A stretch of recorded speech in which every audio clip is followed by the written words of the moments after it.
नमस्कार साथियों, कैसे हैं आप लोग। आनंद कंपटीशन के यूट्यूब चैनल पर एक बार फिर से आपका स्वागत है साथियों।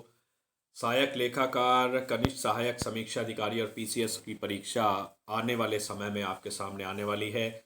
सहायक लेखाकार की परीक्षा 23 अप्रैल को होने जा रही है और इसी के अलावा 5 मार्च को कनिष्ठ सहायक की परीक्षा है और लेटेस्ट में जो परीक्षा आपकी होने वाली है वो 12 फरवरी को पटवारी की परीक्षा होने वाली है। तो इन सभी के लिए बहुत सारी जो क्वेश्चंस हैं मैं आपको भेज रहा हूँ लगातार। और आज इस कड़ी में विशेष रूप से मैंने एक वीडियो तैयार किया है जो कि भारतीय बजट के संबंध में आधारभूत तथ्यों को लेकर के तैयार किया गया है। और ये ऐसे तथ्य हैं जो सभी प्रकार की परीक्षाओं में आपकी सहायता करेंगे। तो ऐसे में मेरा विचार है कि आप इस वीडियो को बहुत गहनता से अध्ययन करें और जो आधारभूत फंडामेंटल जो इसके तत्व हैं या जानकारियां जो हैं उनको आप अपने पास अवश्य कलेक्ट करें। तो शुरू करते हैं इस वीडियो का पहला प्रश्न। ये वीडियो आपको 30 प्रश्न का होगा और 30-30 प्रश्न के 2 वीडियोस में आपको पूरा बजट के जो आधारभूत तथ्य हैं उनसे अवगत कराया जाएगा। तो पहला प्रश्न है, बजट का क्या अभिप्राय है।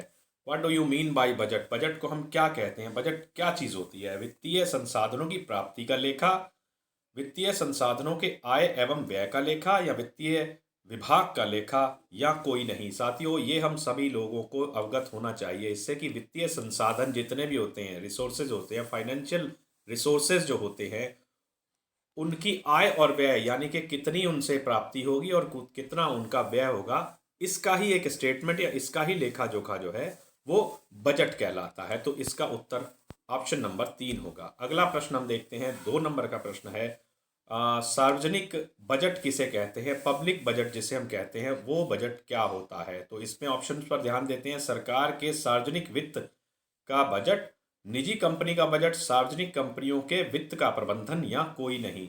तो इसमें जो ऑप्शन नंबर 1 है, सरकार के सार्वजनिक वित्त का बजट, उसको ही सार्वजनिक वित्त कहा जाता है। अगला प्रश्न देखते हैं, प्रश्न संख्या 3, सामान्य भाषा में बजट का आशय क्या होता है। हम जनरली जो बजट को हम मानते हैं तो वो क्या होता है साथियों। हम जानते हैं कि हम अपने घर में भी अपने लेखे जोखे को बनाकर रखते हैं, यानी कि आमदनी और खर्चे का बैलेंस बनाने के लिए हम अब कुछ ना कुछ खर्चों की कटौती, कुछ ना कुछ आमदनी का जरिया बढ़ाने का प्रयास करते हैं। तो यही कुछ मैनेज करना ही बजट कहलाता है। तो सामान्य भाषा में बजट का आशय क्या है, यही पूछा जा रहा है। सरकार के आय का विवरण, सरकार की आगामी आय व्यय का विवरण, या केवल व्यय का विवरण, या कोई नहीं। तो इसमें स्पष्ट सा आंसर हमें दिख रहा है कि सरकार की आगामी वर्षों में आय और व्यय का विवरण जो होगा आगामी वर्ष में वो क्या रहेगा, वही सामान्य बजट कहलाता है। नेक्स्ट प्रश्न आता है, संविधान के किस अनुच्छेद में बजट का उल्लेख किया गया है। तो ये प्रश्न बहुत अच्छा है, संविधान से भी ये काम करेगा प्रश्न, और बजट के प्रश्न में या सहायक लेखाकार के लिए भी ये, या कनिष्ठ सहायक किसी भी परीक्षा में ये प्रश्न बहुत महत्वपूर्ण है। और ये जितने भी बजट से प्रश्न हैं, मैं आपको फिर से ऐड कर दूं कि जितने भी प्रश्न बजट से आपके सामने आ रहे हैं, ये सारे ही सामान्य परीक्षाओं में काम आने वाले प्रश्न हैं, आपके लिए उपयोगी साबित होंगे। तो इसका उत्तर है अनुच्छेद 112। 5वां प्रश्न देखते हैं, सार्वजनिक आय को कितने भाग होते हैं। सार्वजनिक आय के साथियों 2 भाग होते हैं, पूंजीगत और आयगत। कॉमर्स का क्वेश्चन है। छठा क्वेश्चन आता है, राजस्व कर में क्या शामिल किया जाता है। राजस्व कर में क्या शामिल किया जाता है। कर राजस्व आय और गैर कर राजस्व आय, साथियों दोनों ही जो प्रकार के ऑप्शन हैं, दोनों ही प्रकार की जो आय है वो राजस्व कर में शामिल किया जाता है। और ये जो है राजस्व आय में शामिल किया जाता है, और ये जो है कर राजस्व आय और गैर कर राजस्व आय, दोनों ही प्रकार की आयों में राजस्व आय में शामिल किया जाता है। अगला प्रश्न हम देखते हैं, 7वां प्रश्न है, पूंजीगत आय का भाग क्या है।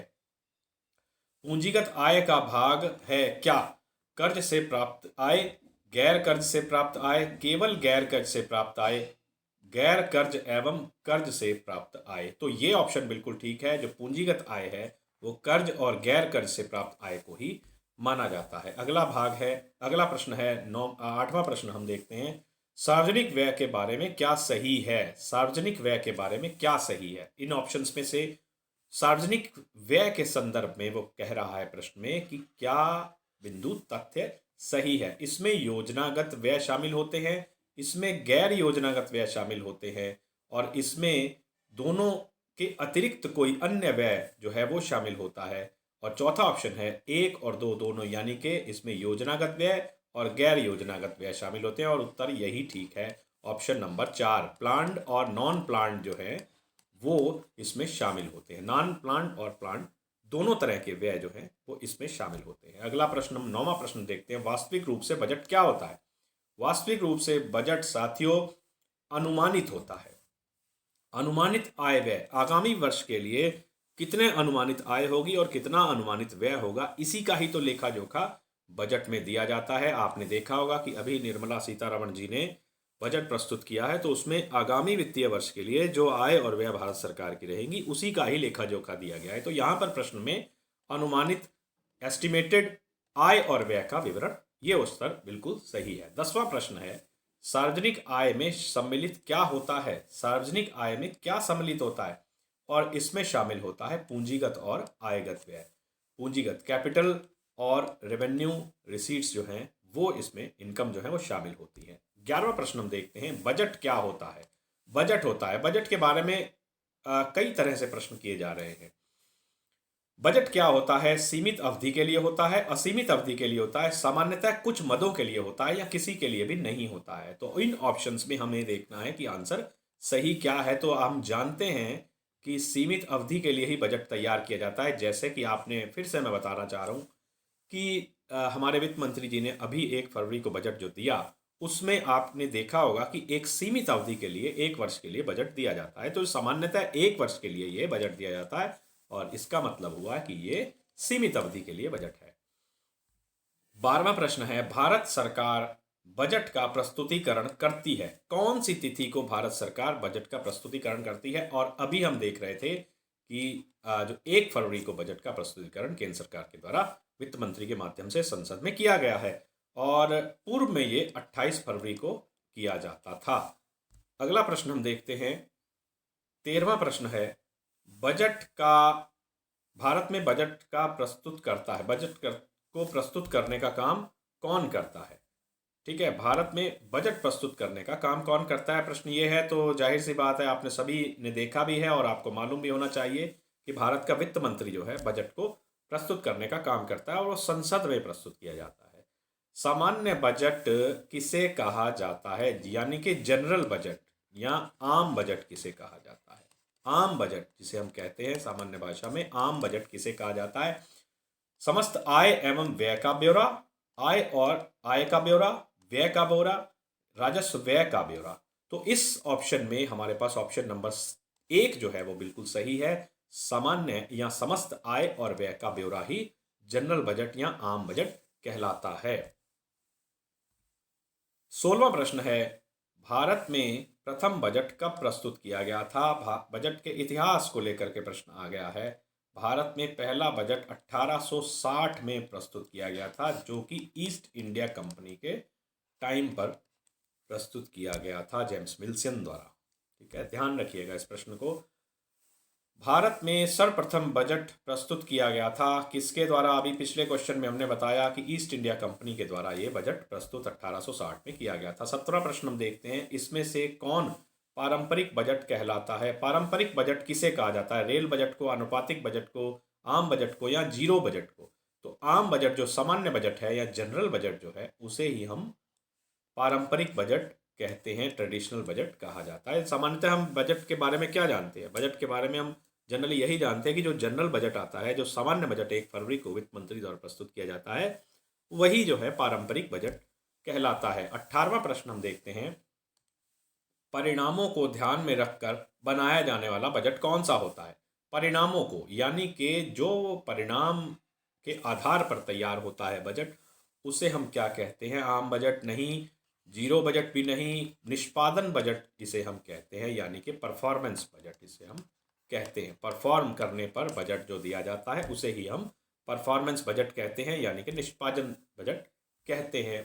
19वां प्रश्न है, उपलब्धि बजट किसे कहा जाता है। उपलब्धि बजट क्या कहलाता है, जीरो बेस बजट, उच्च अंक पाने वाले का बजट, कंपनियों का बजट, या निष्पादन बजट। बिल्कुल सही, निष्पादन बजट को ही हम उपलब्धि बजट भी कहते हैं, परफॉर्मेंस बजट है। और इसका अन्य नाम, जो पिछला प्रश्न था हमने देखा, उस प्रश्न में पिछले प्रश्न में हमने देखा था कि परिणामों को ध्यान में रखकर बनाया जाने वाला बजट कौन सा है, हमने कहा निष्पादन बजट।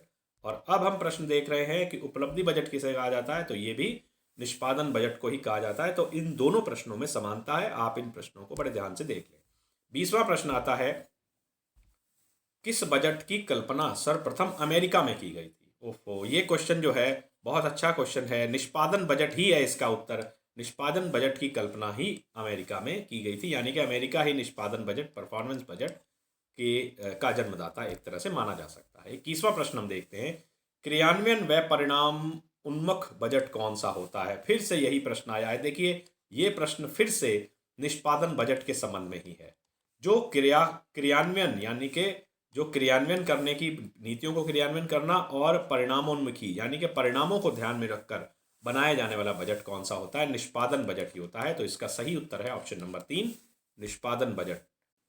अगला प्रश्न हम देखते हैं, 22वां प्रश्न है, जीरो बेस बजट की कल्पना किसने की थी? ये क्वेश्चन अच्छा हो सकता है आने वाले समय में। जीरो बेस बजट की कल्पना जो है वो किसने की थी? पीटर ए पायर ने इसकी कल्पना की थी, जीरो बेस बजट की।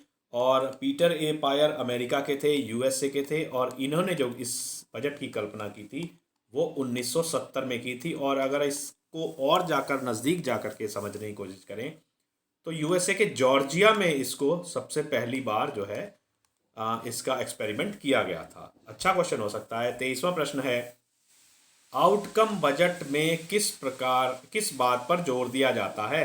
आउटकम बजट में किस बात पर जोर दिया जाता है? वित्तीय प्रावधानों के परिणामों के संदर्भ में ये आउटकम बजट होता है, और इसी बात पर जोर दे करके इसको बनाया जाता है। बहुत अच्छा क्वेश्चन ये भी हो सकता है। 24वां प्रश्न है, भारत में जीरो बेस बजटिंग की शुरुआत किस संस्था ने की थी? तो CSIR ने इस जीरो बेस बजटिंग की शुरुआत भारत में की थी। अगला प्रश्न हम देखते हैं। अगला प्रश्न है, 25वां प्रश्न है, घाटे का बजट क्या होता है? घाटे का बजट क्या होता है? ये अक्सर हम देखते हैं कि भारत में भी घाटे के बजट को बनाया जाता है, और घाटे के बजट के बारे में भी अब पूछा गया है कि क्या होता है। तो सरकार की जो प्राप्तियां होती हैं, सारी प्राप्तियां होती हैं, और उससे अधिक यदि व्यय हो जाता है, सरकारी प्राप्तियों से अधिक यदि व्यय हमें दिखाई देता है, तो ये घाटे का बजट कहलाता है। तो यहाँ पर ऑप्शन नंबर 3 पर गौर करते हैं, सरकारी प्राप्तियों पर सरकारी व्यय का आधिक्य, यानी कि व्यय अधिक है और प्राप्तियां कम हैं, तो यही घाटे का बजट हो सकता है। तो ऑप्शन नंबर 3 इसमें बिल्कुल सही उत्तर है। 26वां प्रश्न है, किस प्रकार का बजट खर्चों पर अंकुश लगाने का कार्य करता है या उत्तम माना जाता है? तो खर्चों पर अंकुश लगाने के लिए जीरो बेस बजट ही उत्तम तकनीक हो सकती है। 27वां प्रश्न है, भारत में आउटकम बजट की शुरुआत कब हुई थी? भारत में आउटकम बजट की शुरुआत वर्ष 2005 में हुई थी। 2005 में भारत में आउटकम बजट देने का कार्य किया गया था। और अगले प्रश्न में हम देख रहे हैं कि भारत में आउटकम बजट देने वाले पहले वित्त मंत्री कौन थे? तो भारत में पहले वित्त मंत्री आउटकम बजट देने वाले थे पी चिदम्बरम। पी चिदम्बरम ने वर्ष 2005 में आउटकम बजट दिया था। अगला प्रश्न 29वां प्रश्न है, बजट की किस प्रणाली का परिणाम कर में कमी होता है? कर में कमी बजट की किस प्रणाली का कार्य होता है? और ये उत्तर भी हमें जीरो बेस बजट से ही प्राप्त होता है। तो यहाँ पर एक जो विशेषता होती है जीरो बेस बजट की, उसमें एक विशेषता ये होती है कि इसमें प्रभावी कार्यक्रमों को अधिक धन दिया जाता है। जो भी कार्यक्रम प्रभावी रूप से चल रहे हैं उनको अधिक बजट दिया जाता है, और इससे जो है टैक्स में कमी आती है, कर में वृद्धि में कमी आती है। नेक्स्ट, और इस वीडियो का अंतिम प्रश्न है आज, 30वां प्रश्न हम देख रहे हैं। 30वें प्रश्न की ओर बढ़ते हैं। इस वीडियो का अंतिम प्रश्न है, 1982 में विश्व में जेंडर बजट की शुरुआत करने वाला पहला देश कौन सा था? जेंडर बजट देने वाला पहला देश ऑस्ट्रेलिया था, और इसने 1982 में जेंडर बजट दिया था। जेंडर का मतलब होता है स्त्री और पुरुष को लेकर के अलग अलग तरीके से बजट तैयार करना। तो जेंडर बजट इसी की ओर इशारा करता है, इंडिकेट करता है। तो ये 30 प्रश्न हैं जो बजट के संबंध में हैं। पहला वीडियो है बजट के संबंध में। इसके बाद एक और वीडियो आपको 30 प्रश्नों का दिया जाएगा, जिसमें जो बचे हुए प्रश्न हैं बजट के आधारभूत तथ्यों को लेकर के, वो आपके सामने आएंगे। आशा करता हूँ कि ये आपको आने वाली परीक्षाओं में अवश्य ही कारगर साबित होंगे, आपके लिए लाभदायक साबित होंगे। बहुत बहुत धन्यवाद। आप सभी को मेरी शुभकामनाएं।